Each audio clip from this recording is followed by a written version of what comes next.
श्री कृष्ण कन्हैया लाल की जय। श्री निजानंद स्वामी की जय। श्री प्राणनाथ प्यारे की जय। महामत कहे मोमिनो सब बातों का ये मूल, एक काम किया सब हुक्मे आए इमाम मशीह रसूल आए इमाम मसीह रसूल।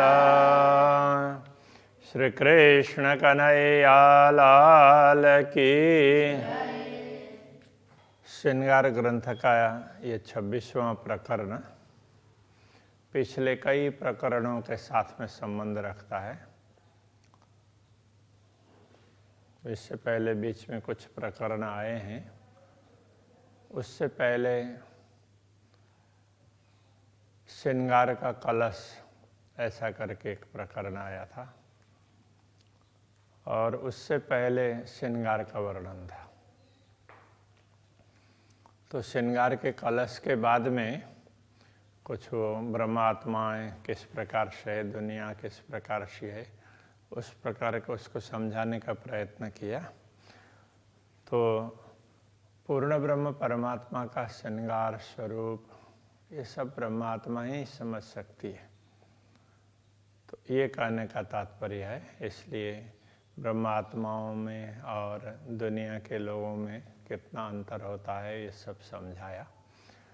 अब ये 26वां प्रकरण है कलश का कलश। जो श्रृंगार के कलश की बात कही थी, तो उसको बताने के बाद में ही ब्रह्मात्मा और दूसरों में अंतर की बात आई है। फिर कलश का भी कलश ऐसा करके यहाँ वर्णन कर रहे हैं। तो पहले थोड़ी सी भूमिका बांधेंगे और उसके बाद में फिर आगे बताएंगे और कुछ प्रकरण इसकी कंटिन्यूटी में जाएंगे।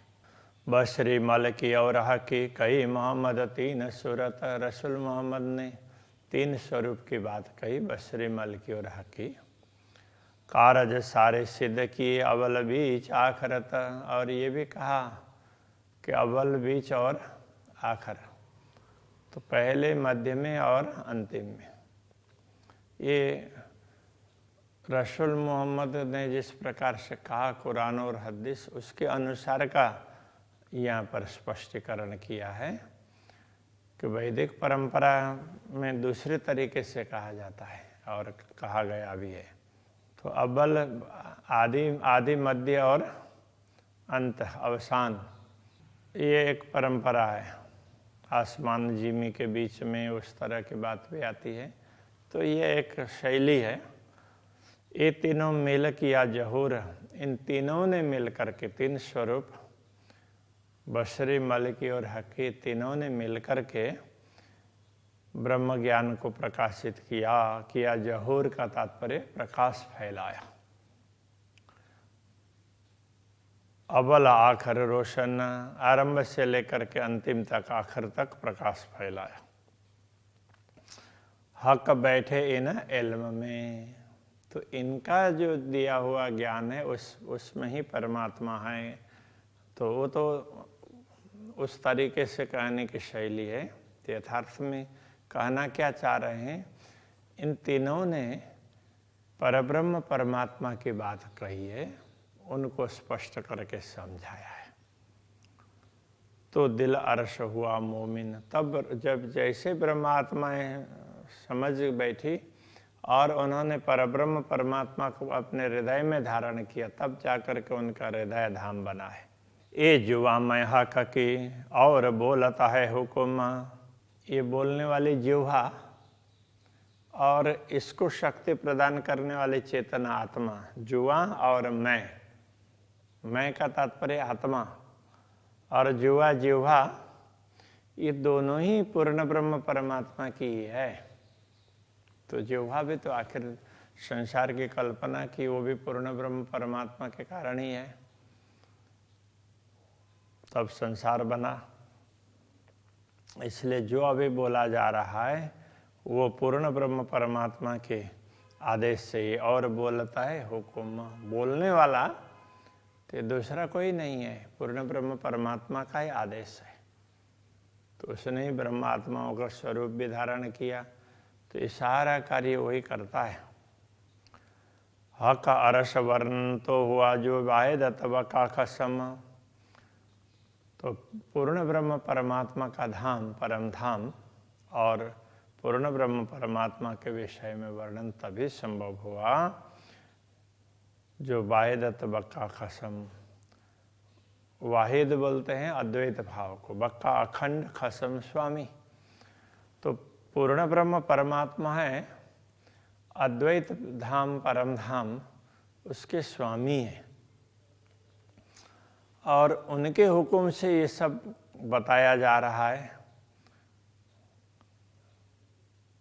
इसलिए उनके कारण ही परम धाम का वर्णन हुआ है, अन्यथा नहीं हो सकता है। तो वो चाहते हैं तब जा करके हुआ।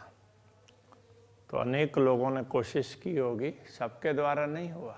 जिनके द्वारा हुआ है तो परमात्मा ने चाहा तब हुआ है, ये कहना चाह रहे हैं।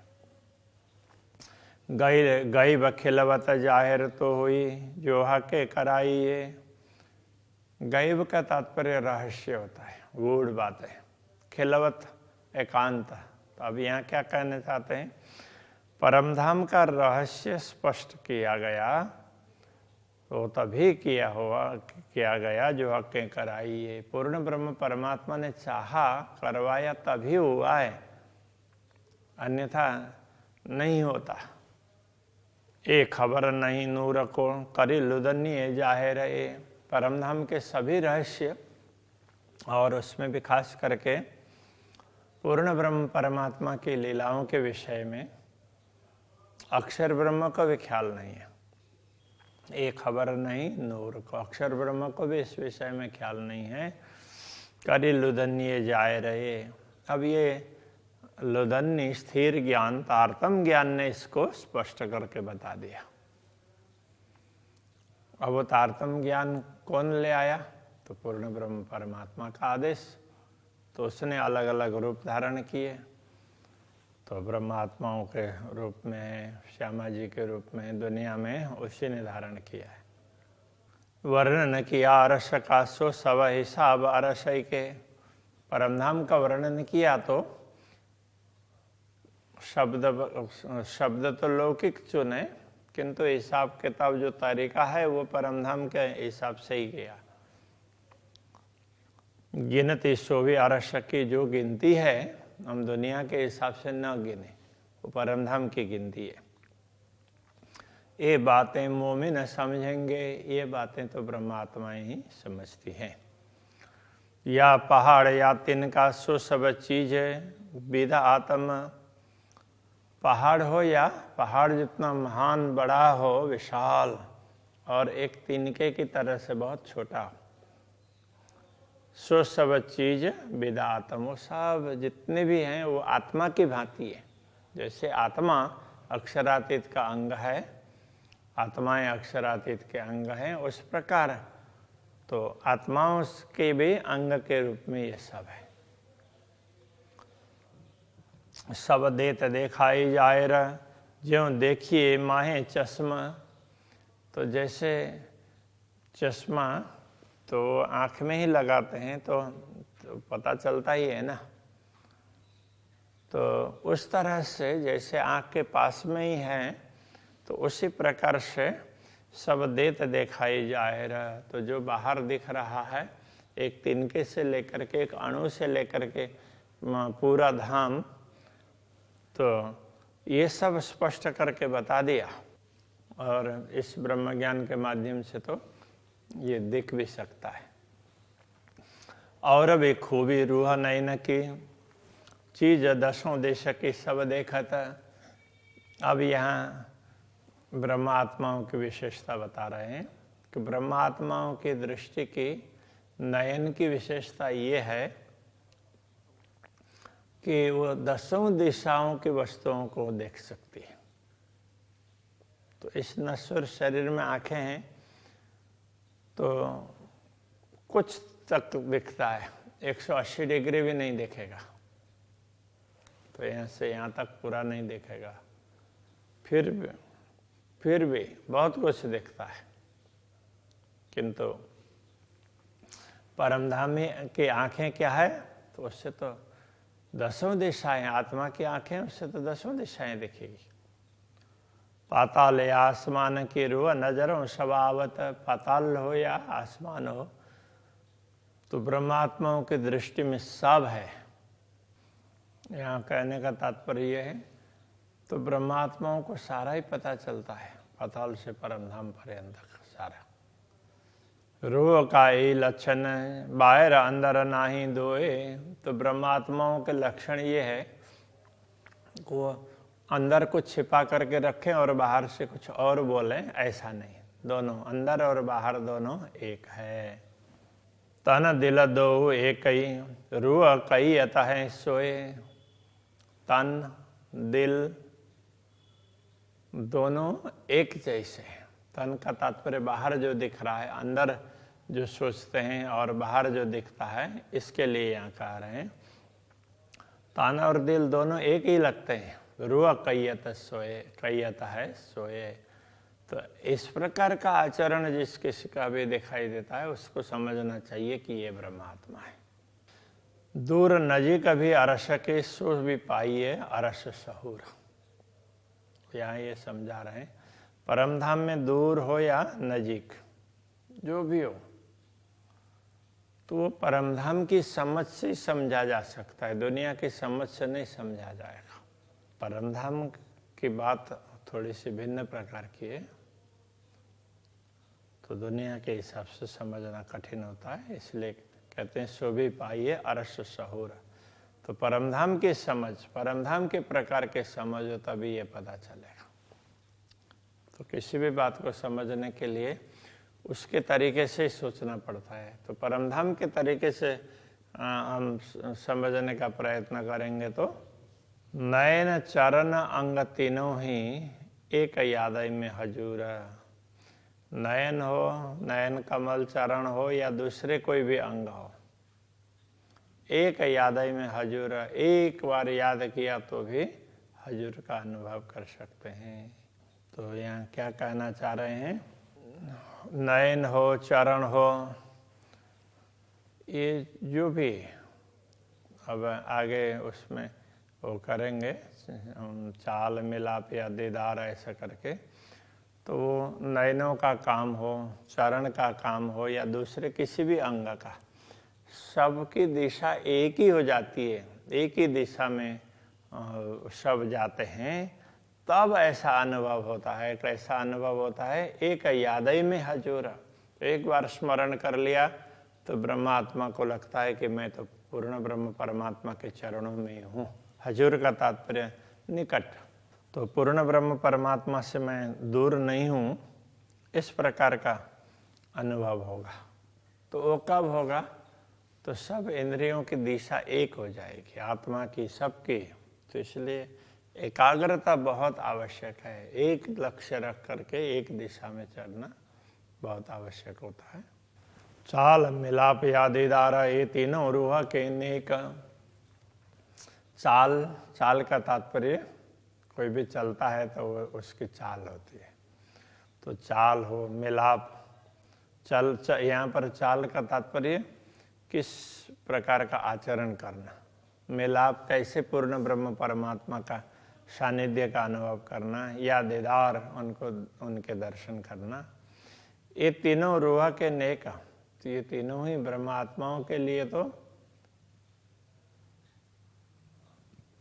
नेक से नेक, अच्छे से अच्छा। तो ये सब ब्रह्मात्मा के लिए बहुत बढ़िया है। जब ही याद जो आवही तबही होए माहे एक, ये कहना चाह रहे हैं। जब ही याद जो आवही, जब ही स्मरण करते हैं तबही होए माहे एक, तब वो एक ही हो जाते हैं।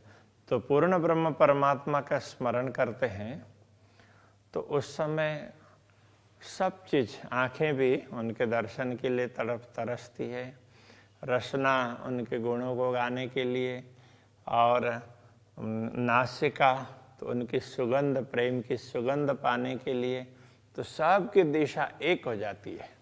तो ये कहना चाह रहे हैं, जब पूर्ण ब्रह्म परमात्मा का स्मरण होता है तब हुए माहे एक, सब के सब एक दिशा में लग जाते हैं। या तो जिमी के दूर लगा या नजीक आगो नजर। तो इस दुनिया में, दुनिया के हिसाब से अथवा परमधाम के हिसाब से भी कहें, या तो जिमी के दूर लग, भूमि में दूर दूर तक हो, अथवा तो एकदम नजीक, आगू नजर करने का तात्पर्य नजर के समक्ष एकदम नजीक हो, कोई भी वस्तु दूर हो या नजीक हो। जैसे ही पूर्ण ब्रह्म परमात्मा का स्मरण करते हैं तो तुरंत नजीक पहुंच जाते हैं। इस प्रकार की बात कहना चाह रहे हैं। दूर नजीक सब याद में, स्मरण कर लिया तो दूर समझ लिया तो दूर है, नजीक समझ लिया तो नजीक है। कोई ऐसा दूर नजीक ऐसा होता नहीं है। तबे होए माहे एक, तब वो एक हो जाते। जैसे स्मरण कर लिया तो सब कुछ नजीक होते हैं। जैसे पशु पक्षी कितनी दूर हों परमधाम में, किंतु अक्षरातीत को स्मरण करते हैं तो एक क्षण में पहुंच जाते हैं, उनको समय लगता नहीं है। अरश दिल मोमिन तो कया जो हकसों रूह निश्वत। ब्रह्मात्माओं को धाम हृदय ऐसा कहा, तो उसका तात्पर्य क्या है? तो आत्मा का संबंध पूर्ण ब्रह्म परमात्मा से है ना, आत्मा तो उनके अंश स्वरूप है ना, इसीलिए उनको धाम हृदय कहा। उनके हृदय में परमात्मा विराजमान होते हैं, इस तरह से कहा। ना तो अरस दिल आदमी का क्यों कहा जाए ख्वाब में, तो मनुष्य का दिल और ये भी नश्वर जगत में, तो उसको धाम कैसे कह सकता है? दूर हो या नजीक हो, सारा वो एक जैसा ही होता है।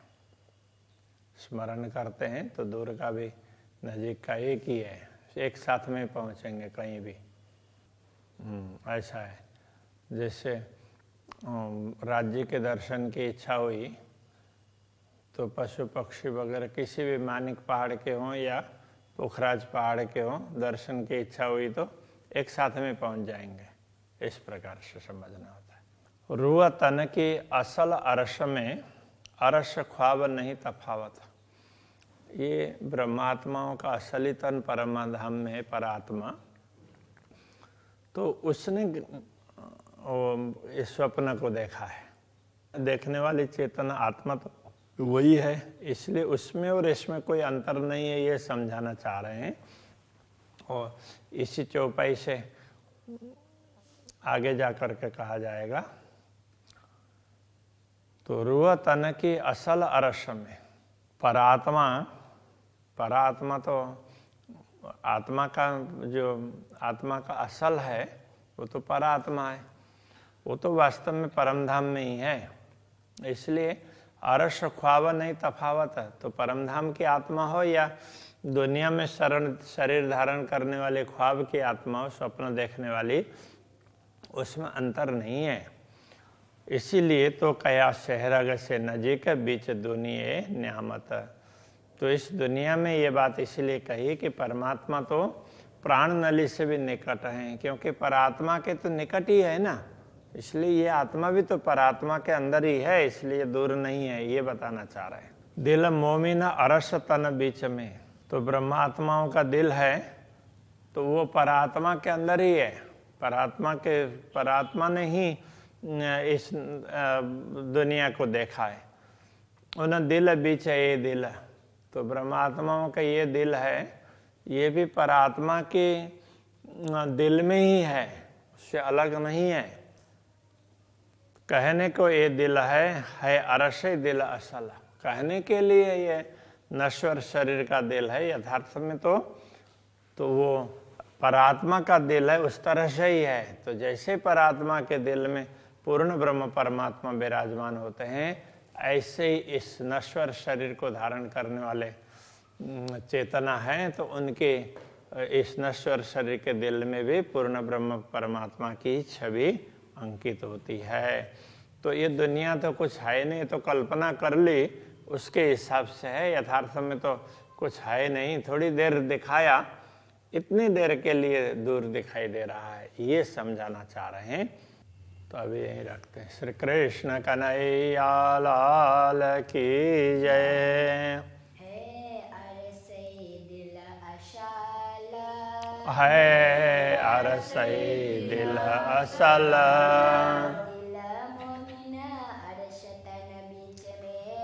दिल मोमिना अरसतन बिच में,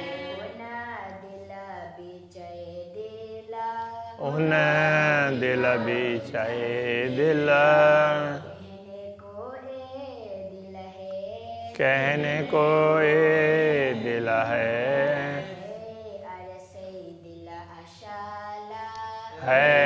अरसई दिल असाला, है अरसई दिल असाला। कृष्ण कन्हैया लाल की जय। श्री निजानंद स्वामी की जय। श्री प्राणनाथ प्यारे की जय।